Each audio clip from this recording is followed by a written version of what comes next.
Hey, Trixie, look over there! Why? Didn't you see it? No. Ah, never mind.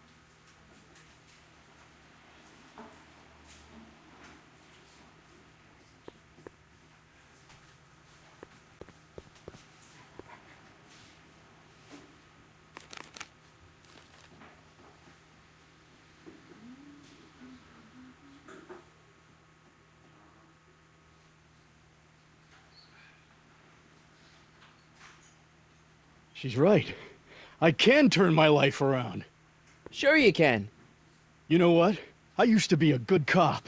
And yeah, I've had a few bad breaks. Possibly even a psychotic one that caused me to imagine a disappearing space car. But I'm a good man. Yeah. And all I need to do to win Betty back is be the same good man I always was. And let the chips fall where they may. All right.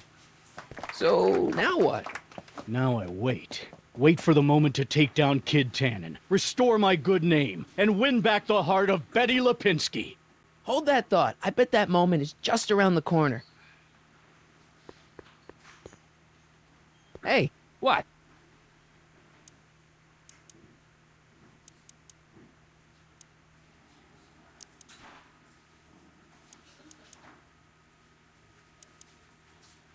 Think you could do a caricature of me? Sure. Presto! That really doesn't look like me. I didn't have much to work with. Hey, look! A paying customer.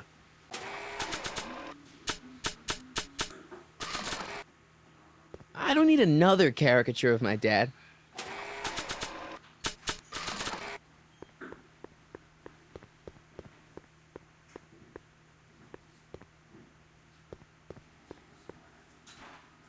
Hey, Danny. Hey, I don't think I ever caught your name. I never threw it, and now I'm not sure I should, what with you being an upstanding member of the police force again. Fair enough. I think I owe you a little anonymity. Just don't step out of line on my watch, you hear? Loud and clear, Officer Parker. Still ready to arrest Tannen? Ready and willing. Cool. Hang tight. I'll see what I can come up with. See you soon, Danny. Take care, buddy.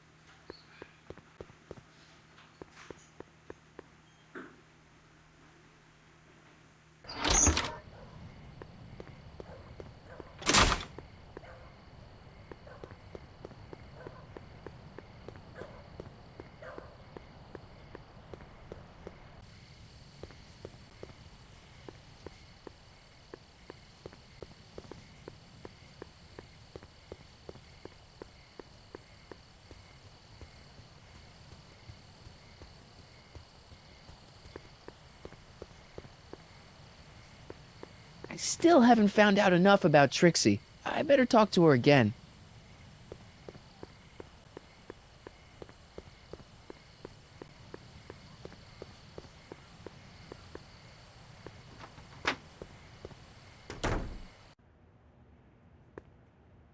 Hey, Doc. How's the room?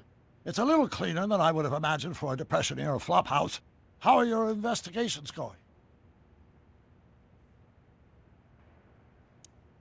Good news, Doc. Parker's ready to arrest Tannen, and it looks like I didn't go stag to the prom. Wonderful. What about Miss Trotter? I'm still working on her.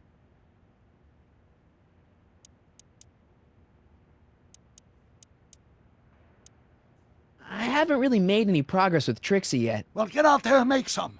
If she doesn't blow the whistle on Kid tonight, he may never be brought to justice.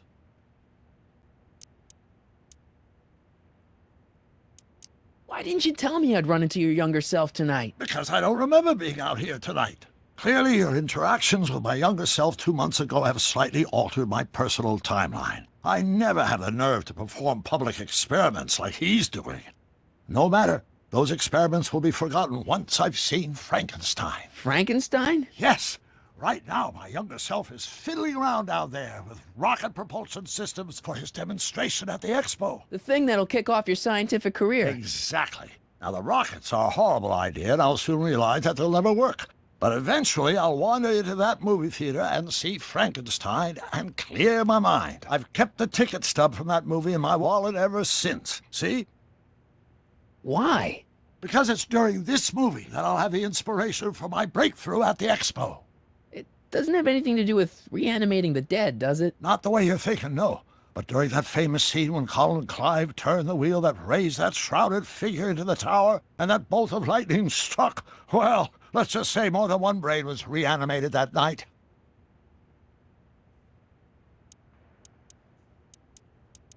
Why are tannins always such jerks, anyway? It's hard to say. Rogue Neanderthal genes in their DNA, perhaps. Where'd you park the DeLorean? I hid it in the DeSoto lot.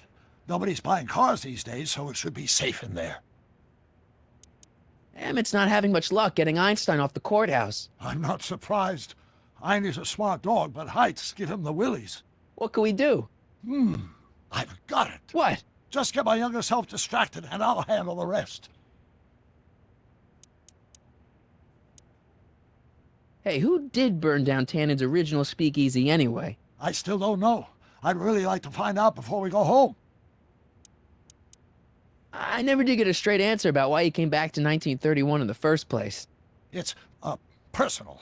When this is over, I'll tell you all about it. I'm gonna hold you to that, you know. Can you explain all this? I'm confused. It's very simple. In the original timeline, Timeline A, the speakeasy arsonist was never caught, creating one of Hill Valley's enduring historical mysteries. Okay. When I traveled back to 1931, I created Timeline B, in which I was misidentified as the arsonist and subsequently killed by Kit Tannin's goons.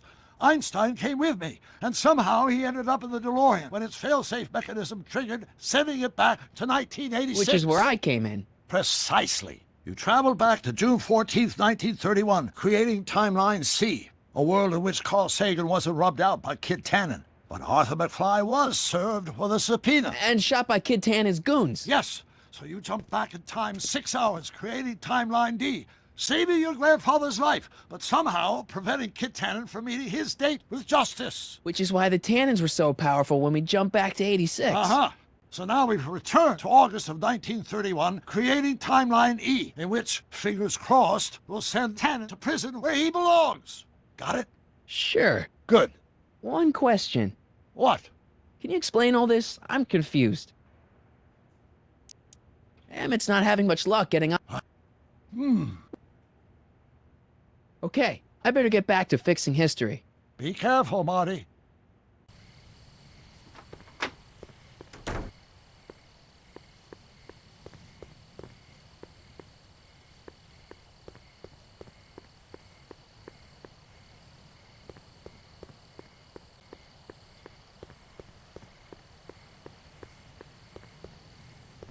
Any luck with Einstein?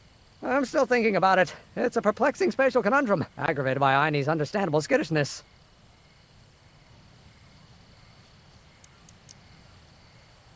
Have you seen that Frankenstein movie yet? I hear it's pretty inspirational. Not yet. I've been so busy with my rocket car that I haven't found the time. But I'm planning on going tonight. At least I will once I get Einstein down. So you're really going to see Frankenstein tonight? I'd hate for you to miss it. Oh, don't worry. Nothing in the world would keep me from seeing a movie about a mad scientist with delusions of godhood. Cool. Why don't you take a break from Einstein Patrol for a minute? Maybe go see a movie or something. Thanks for the offer, Mike. When once Emmett Lathrop Brown sets his mind on a task, nothing can distract him from his purpose. And right now, that purpose is rescuing your dog.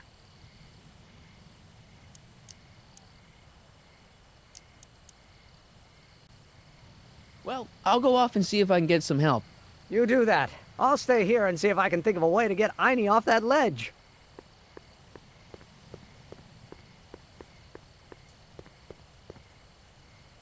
Don't... Sorry.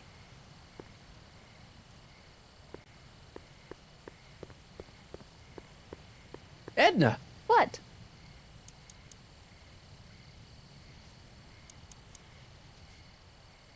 You'll be happy to know that your lyrics have pushed Danny Parker back on the straight and narrow. Well, hallelujah! One poor soul saved from the fiery pit. Hey, I got a hot lead for you. Oh? What is it? Officer Parker reformed. He has? Really? Uh-huh. I'll need to get a statement. Where can I find him? In the speakeasy. Hey, I got a hot lead for you. Oh? What is it?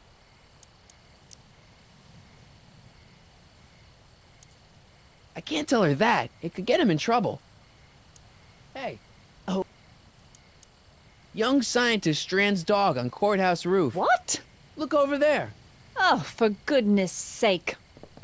Mr. Brown! Please, Miss Strickland, not now. Can't you see I've got a rather delicate situation on my hands at the moment? My trial run... Trial run? Public hazard, I call it. And I'm sure my editor will agree.